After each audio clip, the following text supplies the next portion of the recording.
Hey guys, tonight we're sinking into something soft, a little sad, and very medieval. So go ahead and dim the lights, pull the blanket up to your chin, and let's wander through the strangely exhausting world of princesses who definitely did not live in the Disney universe, no matter how much the bards tried to convince everyone otherwise. So, medieval princesses. You hear the title, and you might think of silk gowns, noble horses, shimmering crowns. But in reality, being a princess back then was kind of like being a very expensive political coupon. You didn't choose anything. You were traded, exchanged, negotiated, and occasionally gifted away, usually before you were old enough to even write your own name in a straight line. Most of these girls were engaged at age 5. Yes, 5.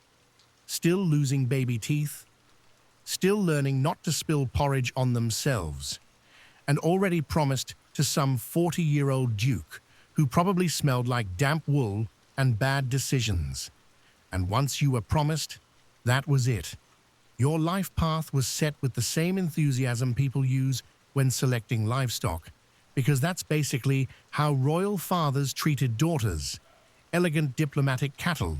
And when the big day finally came, things didn't exactly improve. Many princesses were shipped off to foreign courts completely alone. No family, no familiar language, no emotional support hotline.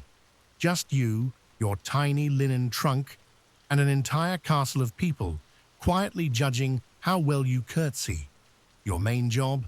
Produce heirs, ideally boys, preferably quickly. And if your body didn't cooperate, let's just say medieval husbands didn't respond with flowers and therapy suggestions. More like suspicion, pressure, and occasionally the maybe it's your fault conversation, repeated weekly. Some princesses were locked in towers for disobedience. Some were accused of witchcraft because they were too quiet. Others were blamed for plagues, crop failures, or the fact that their husband simply woke up in a bad mood. And the fashion?